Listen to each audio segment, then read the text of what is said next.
Did your family have favorites? If so, were you the favorite or someone else? The air in our old family home always thickens around the holidays like the gravy Mom used to whip up before she left us too soon. Carrying that heavy mix of unspoken grudges and the sharp tang of pine from the artificial tree Dad hauls out every year, despite its half-bare branches and faded tinsel that clings on like stubborn memories of better times. And as I, Lacy Thompson,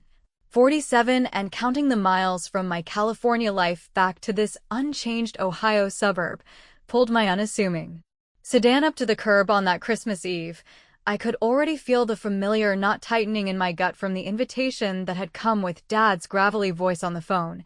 laced with an urgency that hinted at more than just seasonal cheer, but something final and cutting that made me question why I even bothered showing up year after year to play the role of the independent daughter who never quite measured up in their eyes of tradition and bloodlines. Stepping through the front door into the blast of warmth from the fireplace and the clamor of voices overlapping like tangled holiday lights, I smoothed my simple wool sweater and forced a smile that didn't reach my eyes,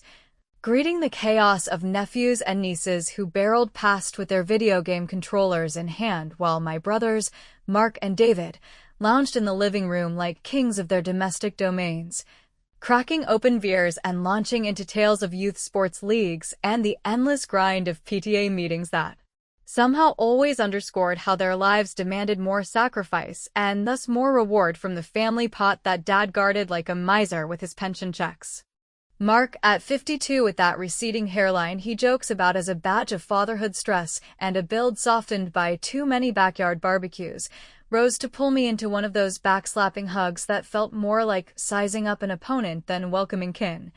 his voice booming over the din about how long it had been since I'd graced them with my presence out there in the tech wilderness, where everyone chases unicorns, but few catch them, implying without saying that my solitary path must leave me hollow compared to his house full of noise and normalcy, while David, 49 and still clinging to that boyish charm with his easy grin and stories embroidered just enough to draw laughs, sidled up next with a wink and a whisper about the kids' holiday wish list, stretching his credit cards to the breaking point, dropping broad hints that family pitches in during times like these when the world feels stacked against the ones holding down the fort with mortgages and minivan repairs. Their wives joined the fray seamlessly, Sarah for Mark with her sharp gaze that catalogued every detail from my sensible shoes to the absence of rings on my fingers, offering a plate of deviled eggs while commenting on how fulfilling it must be to travel solo, but how nothing beats coming home to grandkids who actually need you. Her words dripping that subtle pity wrapped in concern that I'd heard variations of since high school when I chose books over boys, and Lisa for David fluttering in from the kitchen with a tray of spiced cider. Her laughter light, but her eyes probing as she launched into anecdotes about community bake sales and the joys of nesting that painted my career-driven existence as some glamorous, but ultimately lonely detour from the real American dream of picket fences and potlucks. Dad presided from his worn armchair at the edge of the fray, his face a map of factory lines and unfulfilled retirements, nodding along to their chorus with that quiet authority he wielded like a gavel. His brief glance my way mixing a flicker of pride for the girl who'd made it out with his occasional pity for the one who hadn't settled into the wife and mother mold he envisioned for all his daughters, though I was the only one left to fit it. And as I settled onto the couch amid the swirl of wrapping paper scraps and half-eaten cookies, I chuckled inwardly at the predictability of it all. Those overbearing turkeys circling their territory without realizing the outsider they'd dismissed had long since built an empire that could eclipse their entire cul-de-sac, but I kept my retorts light, tossing back mild jokes about Silicon Valley traffic being worse than rush hour on the interstate just to keep the peace, because exploding the truth right there amid the eggnog would rob the moment of its slow-burn satisfaction I'd been nurturing like a fine wine in the cellar of my patience. Dinner commenced with the ritual carving of the turkey under the chandelier that swayed slightly from some long-ago bump. Plates heaped high with stuffing and cranberry sauce passed hand to hand as conversations meandered from school fundraisers to stock market dips that hit the working folks hardest, everyone artfully avoiding the undercurrents of who owed what to whom until Dad set down his fork midway through the meal, the clink of silverware fading into a hush as he fixed his gaze on me. with the same stern resolve he'd used back when grounding us for teenage rebellions, and in that heavy pause, he delivered the blow without preamble or apology, stating flatly that no inheritance would come my way because my brothers carried the weight of families to feed and futures to secure in these shaky economic times, appreciating my self-reliance, but underscoring that true legacy flowed to those who'd planted roots in the soil of marriage and children rather than chasing horizons alone. The words landed like a winter gale sweeping through the room, forks suspended midair and eyes darting between faces flushed with second-hand awkwardness. Mark clearing his throat with a sympathetic nod that rang false even to my ears while David busied himself with his napkin, their wives exchanging loaded looks that spoke volumes about prior rehearsals of this very script. And I felt the heat creep up my neck, but swallowed it with a measured sip of the tart wine, nodding slowly as if absorbing a weather report rather than a disinheritance that echoed every slight from childhood Christmases where gifts skewed toward the boys' toy trucks over my storybooks, because in that instant, I chose the power of composure over the chaos of confrontation, knowing from years of boardroom battles that the sharpest blade often stays sheathed until the perfect strike. My nephew Tommy, 16 and perpetually tethered to his smartphone like it held the secrets of the universe, broke the stifling quiet. From his spot at the far end of the table, his youthful excitement cutting through the tension as he scrolled feverishly through notifications, his voice rising in disbelief as he read aloud the headline that shattered the fragile peace. Forbes just published it. Aunt Lacy's net worth clocks in at $1.2 billion, the words tumbling out amid the glow of a screen that illuminated faces frozen in varying shades of shock and denial. No one spoke after that, the holiday symphony reduced to the distant hum of the refrigerator and the faint crackle of the fire, Dad's glass trembling slightly in his grip, while Mark's jaw worked silently and Sarah's eyes narrowed in calculation. The air thick with the unspoken questions of how and why I'd kept such a fortress of fortune hidden, leaving them all teetering on the edge of realization that the family hierarchy they'd clung to like a life preserver was built on sand, and as I met their stares with a quiet smile that hid the storm of satisfaction brewing within, my phone vibrated softly in my pocket with a message from an old associate hinting at complications from the past that this revelation might unearth, pulling me deeper into the web of secrets I'd woven to protect what was mine all along. Driving away from the family home that Christmas Eve through the snowflaked streets where holiday lights blurred into streaks of red and green against the night sky, the sting of Dad's disinheritance announcement mingled with the unexpected jolt from Tommy's Forbes revelation, leaving me gripping the steering wheel tighter than necessary as memories unspooled like an old film reel in my mind, transporting me back to those sweltering Ohio summers in our modest ranch house where the air conditioner wheezed in vain against the heat and Dad doled out opportunities with a favoritism as predictable as the summer storms rolling in from Lake Erie. I recalled the day Mark got his college tuition covered by Dad's overtime savings scraped from the steel mill shifts that left him limping home with calloused hands, while David scored a down payment on his first fixer-upper from the same pot without a second thought, their paths paved with the kind of support that whispered of sons carrying the legacy forward into stable jobs and starter families, whereas I, the determined middle child with dreams bigger than our backyard swing set,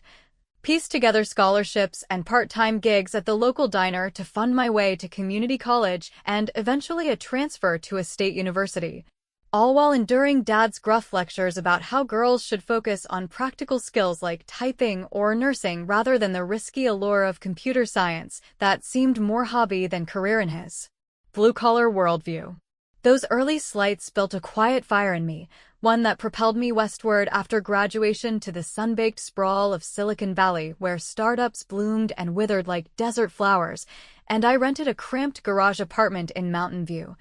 surviving on ramen and relentless coding sessions that turned my thesis on adaptive learning algorithms into the seed of a company that quietly revolutionized how underprivileged kids accessed personalized education tools, growing from a solo venture to a network of servers humming with data that attracted investors who saw the gold in bridging gaps my own family had widened without remorse. Settling into my hotel room the next morning with a steaming mug of black coffee overlooking the muted grays of the Cleveland skyline that felt worlds away from the palm-lined avenues of my daily life.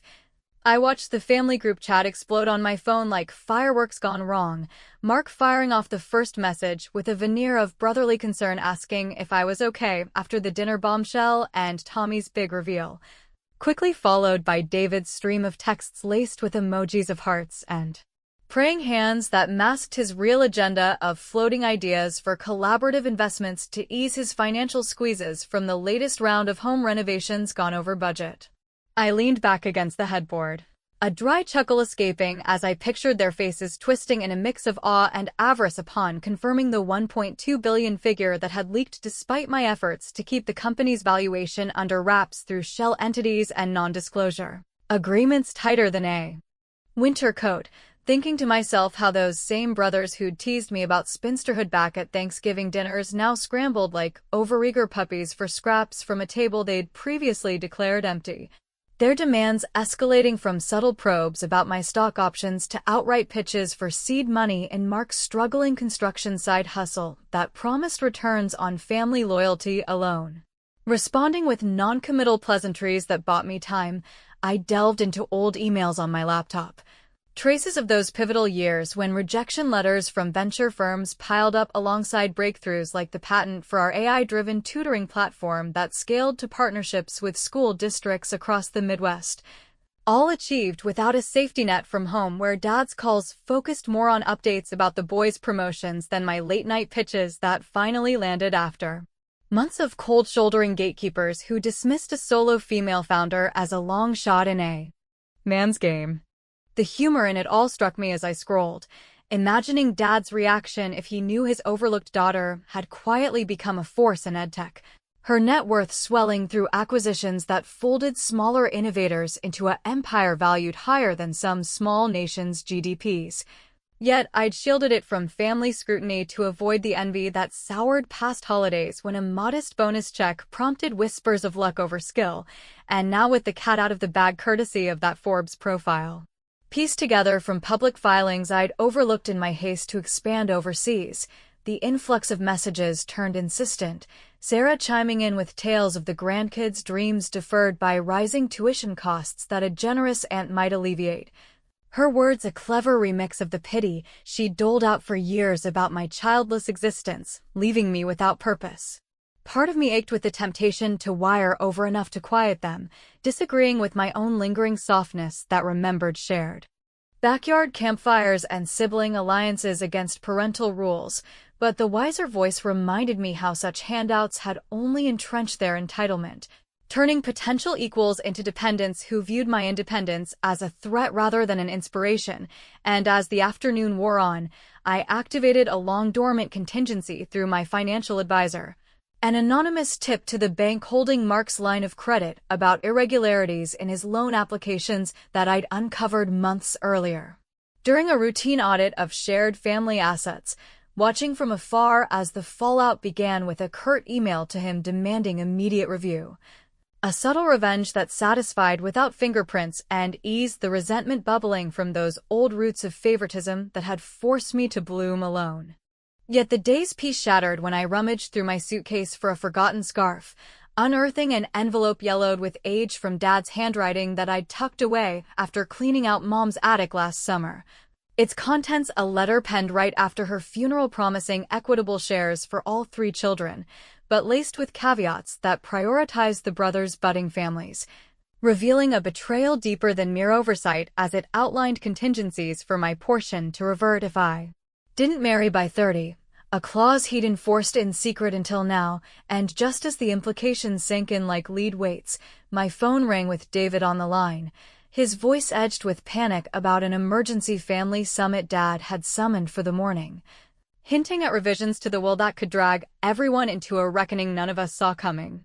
Arriving at Dad's house early the next morning for the so-called emergency summit that David had breathlessly described over the phone as a matter of utmost urgency involving potential changes to the family will that could upend everything we discussed at Christmas dinner. I navigated the freshly plowed driveway slick with melting snow under tires that hummed softly against the quiet suburb, awakening to post-holiday routines, my mind racing through scenarios where the Forbes revelation might force Dad to reconsider his favoritism toward Mark and David, or perhaps unleash a torrent of accusations from siblings who suddenly saw me not as the overlooked spinster, but as a walking ATM ripe for extraction in their endless cycle of financial missteps and unfulfilled ambitions. Stepping inside to the aroma of percolating coffee mingling with the faint staleness of yesterday's feast still lingering on the curtains, I found the living room already populated by my brothers sprawled on the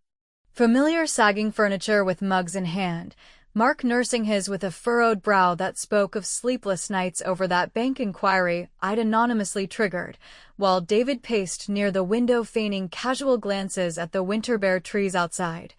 his usual charm undercut by the tension rippling through his shoulders like a fault line ready to crack under pressure from debts he'd hinted at but never fully owned up to in our shared history of sibling secrets and selective loyalties.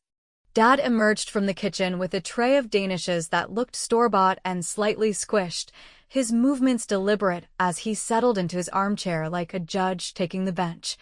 gesturing for me to join the circle where Sarah and Lisa hovered on the edges with notebooks in lap, as if preparing for a corporate merger rather than a family huddle, their eyes flicking toward me with a new wariness born of Tommy's bombshell that painted my life not as a barren branch, but a loaded vault of opportunities they might now tap into for the grandkids' braces or the next minivan upgrade. The conversation kicked off awkwardly with Dad clearing his throat to announce that the will revisions weren't about redistributing based on net worth, but about ensuring stability for those with dependents in an economy that chewed up blue-collar dreams like ours faster than a wood chipper through kindling, his words a clear reinforcement of the hierarchy that placed Mark and David's households at the pinnacle while relegating my self-made success to some abstract achievement unworthy of inheritance soil, and as Mark nodded vigorously in agreement, launching into a monologue about the skyrocketing costs of youth sports leagues and college applications that left little room for savings, I felt the old resentment stir mixed with a reluctant empathy that made me question why I even entertained their plight when my own climb had been solitary and scarred by rejections they never faced. David chimed in with his signature blend of humor and pathos, cracking a joke about how billionaires like me probably ate caviar for breakfast while they scraped by on cereal, the room erupting in forced laughter that highlighted the cracks in our facade.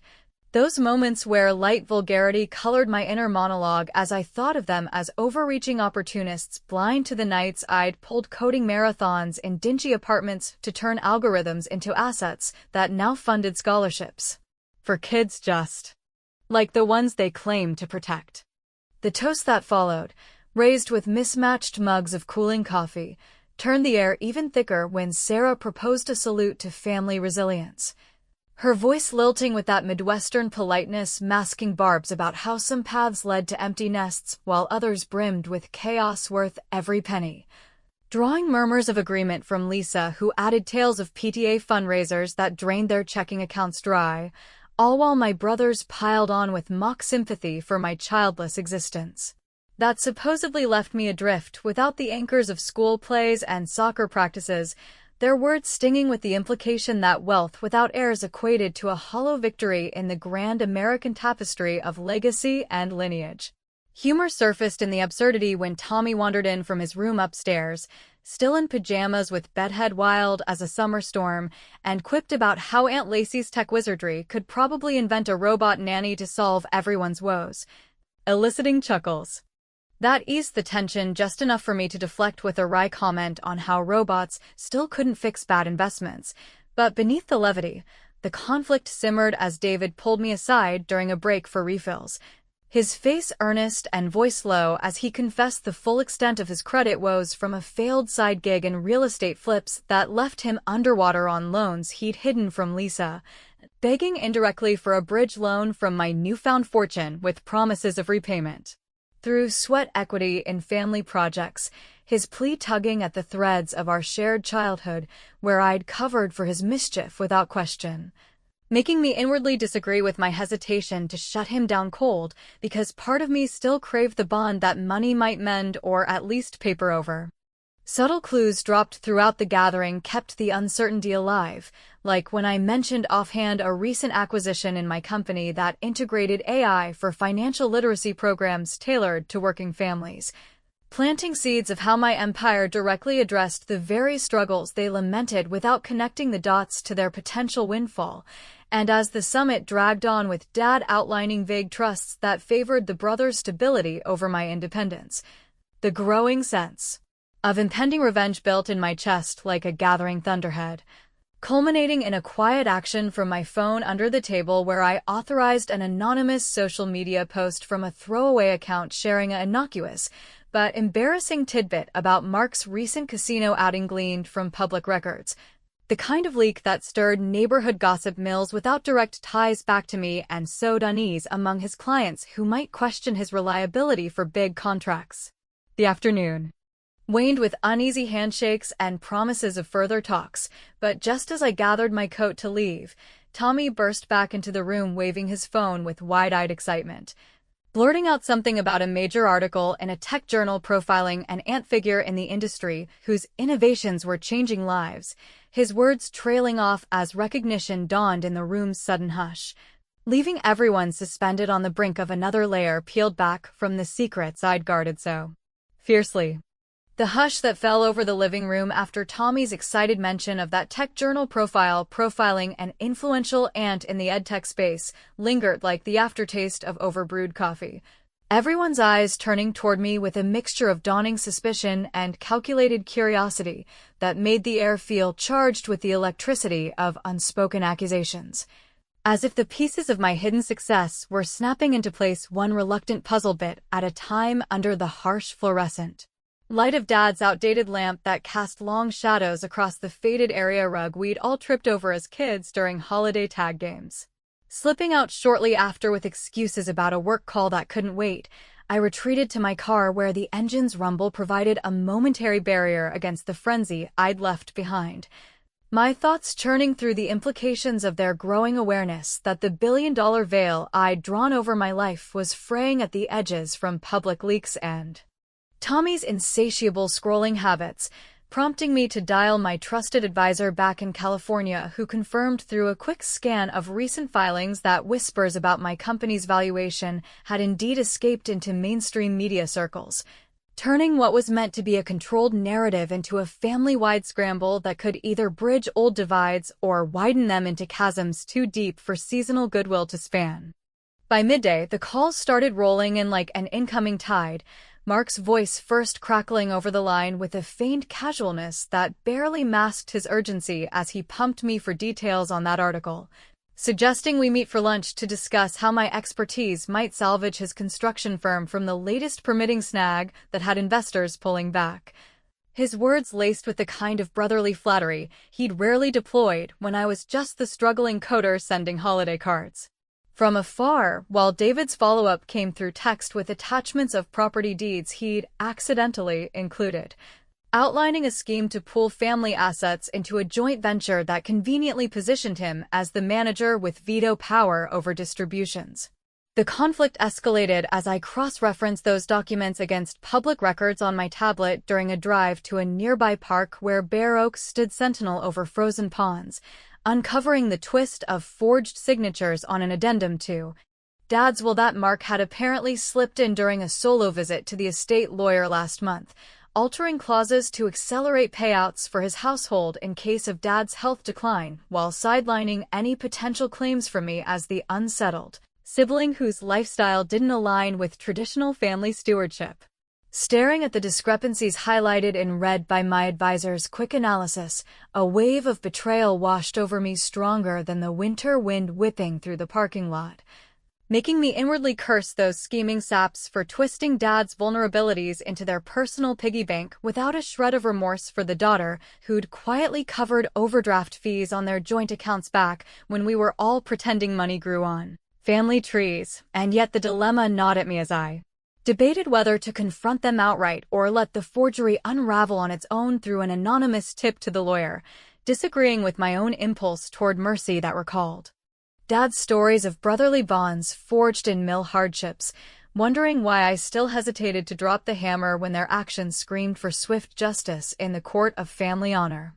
Humor crept into the afternoon's absurdity when Sarah texted a group photo of the grandkids building snowmen in the yard, captioning it with a nudge about how such simple joys grounded us amid life's complexities. Her subtext clear as the fresh powder outside that she eyed my fortune as the shovel to dig them out of whatever hole their spending habits had created. And Lisa piled on with a voice message recounting a church fundraiser where tales of self-made success inspired donations, her tone inviting me to lead by example in ways that would funnel funds toward their community circle rather than my solitary pursuits. The growing tension peaked during a heated conference call that evening from my hotel room where Dad joined unexpectedly, his voice frail but firm as he defended the will's structure against my subtle probes about recent changes, admitting in a rare moment of candor that the boys had convinced him of the need for safeguards against external distractions, like my career. Pulling me away, the revelation twisting the knife deeper as it exposed how they'd painted me as the flight risk unworthy of equal footing, light vulgarity flavoring my frustrated thoughts as I imagined them as bumbling foxes in the henhouse of inheritance. Their dilemmas self-inflicted yet somehow deserving of my intervention because blood ties tugged harder than logic in the quiet hours before dawn. Opting for a measured revenge, I instructed my team to redirect a planned charitable donation from a local Ohio education nonprofit, one the brothers had lobbied against in past family votes, toward a scholarship fund explicitly for single-parent households, a witty sidestep that would spotlight their hypocrisies without direct confrontation and perhaps force Dad to question the narratives they'd spun. But as the call ended with promises of transparency that rang hollow, my phone buzzed with an urgent message from Tommy forwarding a link to yet another article, this one delving into rumors of corporate espionage swirling around my company's recent expansion, hinting at shadows from the past that could ensnare the whole family if the truths buried in Dad's old letters came fully to light during the impending New Year's gathering he insisted we all attend. As night fell with stars piercing the hotel window like accusatory eyes, I pondered the impending confrontation where Dad planned to formalize the will revisions in front of witnesses, the uncertainty of whether to reveal the forgeries or hold back for one final twist leaving me on edge, knowing that the clever counter I'd prepared might either heal the fractures or shatter them irreparably. With the first hints of that deeper family secret bubbling up in a voicemail from an unexpected source, that promised to rewrite everything we'd assumed about loyalty and loss. The New Year's gathering Dad had insisted on unfolded in the same living room where Christmas tensions had simmered to a boil. The air now laced with the crisp bite of champagne flutes clinking amid resolutions half-heartedly voiced over plates of black-eyed peas and cornbread meant to usher in luck for the coming year. But as I arrived fashionably late with a bottle of moderately priced sparkling wine to blend in rather than flaunt, the undercurrent of expectation hung heavier than the fog. Rolling in from the nearby river, everyone's gazes snapping to me like magnets drawn to iron filings ever since Tommy's Forbes echo had rippled through family channels and beyond,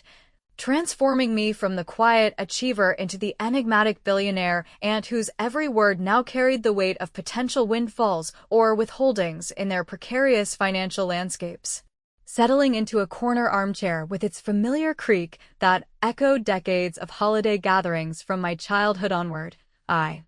watched Mark and David circulate with forced joviality, their wives trailing like shadows with smiles stretched thin over questions about stock tips and charitable vehicles that could funnel aid to their specific causes, while Dad hovered near the fireplace poking at the logs with a poker that seemed an extension of his probing demeanor, his eyes meeting mine with a blend of paternal curiosity and unspoken apology for the will's imbalances that the recent leaks had thrust into stark relief. Against my self-forged empire of edtech innovations quietly reshaping classrooms from coast to coast. As the evening progressed with toasts to fresh starts that rang ironic given the unresolved fractures from the holiday bombshell, the conflict ignited when Mark cornered me by the snack table laden with cheese balls and veggie trays, his voice dropping to a conspiratorial hush as he admitted the forgery I'd uncovered had been a desperate measure to secure his kids' futures amid business downturns exacerbated by that timely bank scrutiny, pleading for understanding with tales of sleepless nights. Balancing ledgers that my anonymous nudge had tipped into chaos, his confession laced with humor and his self-deprecating quip about feeling like a character in one of those Wall Street movies where the little guy gets squeezed by big money. Yet the light vulgarity in my thoughts labeled him a fumbling fox caught in his own trap as I nodded sympathetically while inwardly tallying how his schemes had nearly rewritten Dad's intentions without a whisper of equity for the sister who'd bootstrapped her way to billions without borrowing a dime from the family coffers. David joined the fray soon after, pulling up a chair with Lisa in tow and launching into a remorseful narrative about his real estate misadventures driven by dreams of providing more than Dad ever could, revealing through tear-glazed eyes the full extent of their joint lobbying to the lawyer that painted me as unreliable due to my nomadic career, a twist that exposed the depth of their manipulations when Dad, overhearing from across the room, interjected with a gravelly admission of his own secret from decades past, confessing that the family land held untapped mineral rights worth millions from an old coal lease he'd buried after Mom's urging to avoid the industry's grid. Something the boys had known and angled to exploit through those forged addendums without his full consent, the revelation crashing like a dropped flute that shattered the fragile pretense of unity. Emotions crested in that charged moment as accusations flew across the room like confetti turned sharp, Sarah demanding clarity on how this changed the inheritance dynamics, while Lisa clutched David's arm with accusations of betrayal aimed at me for withholding such knowledge. And I found myself at the epicenter defending not just my silence, but the mercy that had kept me from exposing their deceptions earlier, the audience within me, and perhaps yours, disagreeing vehemently with my choice to extend olive branches when the evidence screamed for severance, yet the pull of shared blood and faded memories of backyard barbecues tempered my resolve into a calculated response that blended wit with finality. Rising to address them all with a steady voice that cut through the din, I outlined a new foundation in Mom's name dedicated to educational equity for underprivileged youth across Ohio and beyond, cleverly allocating funds to programs the brothers had derided in past debates like community coding camps for single mothers and arts initiatives in low-income schools that bypass their pet projects such as Mark's proposed sports complex or David's luxury condo flips. A satisfying revenge that left them sputtering with gratitude laced in resentment, as the allocations ensured their kids benefited indirectly but denied the direct infusions they'd schemed for. Humor lightening the delivery when I joked about how even billionaires budgeted for family drama without funding every whim, drawing reluctant chuckles that masked the sting of their appended expectations. As the night wound toward midnight with fireworks popping faintly outside against the starry sky, Dad pulled me aside onto the porch wrapped in our coats against the chill, his voice cracking with rare vulnerability as he apologized for the biases that had skewed his vision of legacy toward traditional molds over the innovative path I'd carved, hinting at revisions to the will that might finally level the field, but leaving the details ambiguous in the winter air that carried whispers of what ifs about reconciliation or rupture. The family dispersed with hugs that felt tentative and loaded, promises of mended fences hanging like fragile ornaments on a tree battered by storms. But as I drove away into the dawn of the new year with the roads stretching empty before me, I pondered the unanswered questions that lingered like echoes in an empty house, whether this wealth would ultimately heal the wounds of favoritism and betrayal, or sever the ties that bound us in dysfunction, and if the clever revenges I'd exacted brought true satisfaction or merely highlighted the solitude of success in a family that measured worth by cradles rather than code, leaving the future as open and uncertain as the horizon fading into morning light.